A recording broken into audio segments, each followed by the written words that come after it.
Hi you guys. Today we're going to learn how to make a pinch pot. Enjoy. Okay, so you want to start out with a piece of clay about this size. The first thing we're going to do is roll with our hands to make this piece of clay into a ball. So I'm using like this part of my hand. I'm just kind of pushing and rolling a little bit until I get something that looks like this, okay? It's okay to have little cracks like this or, little divots like that, okay? It's not a big deal if you have those things. This is a great ball. This will work for a pinch pot. So next, I'm going to put the ball in my hand and I'm going to take my thumb and stick it into the middle of the ball like this. You'll see it sticks to my finger, it doesn't come off. So next, I'm going to take my hand and wrap it around the ball so it looks like this. And I'm going to gently pinch and turn and pinch and turn and pinch and turn. All the way around. You'll see this bottom area is starting to poke out a little bit.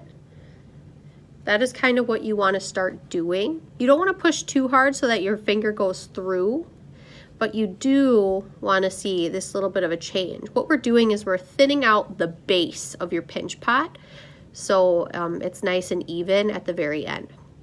So then I'll keep going. I'll pinch and turn, pinch and turn, pinch and turn. I'll just keep going with this. You do want to go nice and slow. You don't want to go too fast. Typically when you make a pinch pot too fast, it ends up being really flat and it ends up being really wide, and you don't really want that so much. You want to keep them sort of small and sort of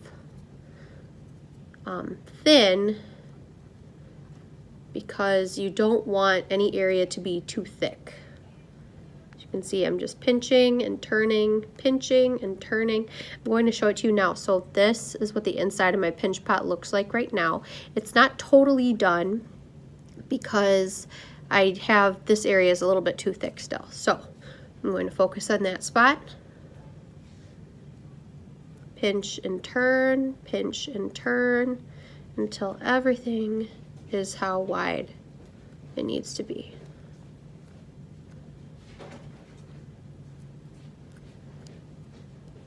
And there you have it. This is a great pinch pot. Now I can use this to make a part of my sculpture. Okay, so I'm going to set it aside. Okay, so now I'm going to show you that you can build more than just a little cup or a bowl with pinch pots, okay?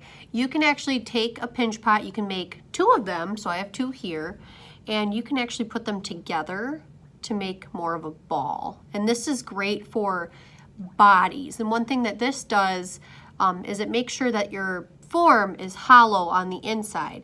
We don't want to put any really thick pieces of clay into the kiln because they could explode, they could damage other projects, they could damage the kiln.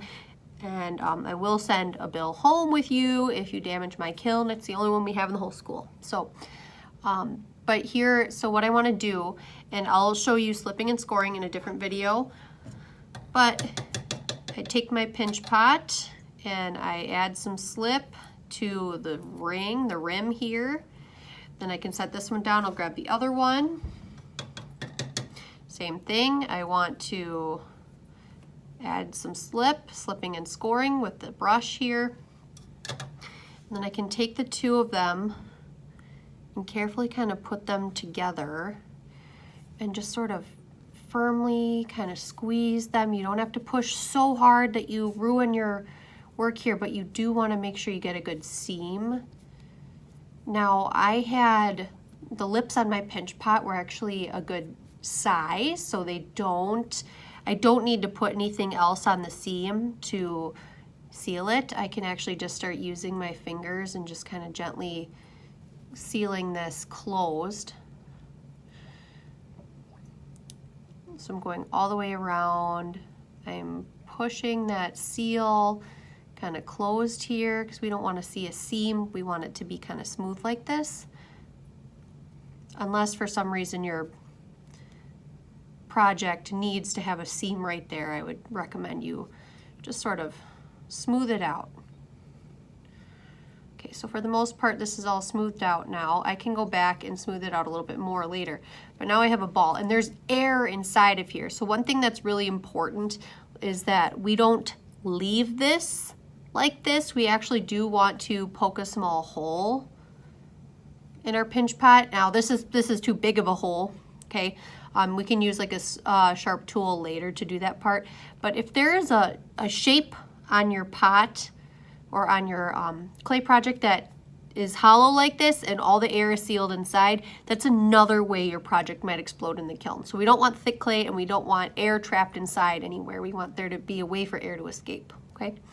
But this is a great way to combine pinch pots to make larger form, to make bodies for things, anything that you need that is round. This is a great option.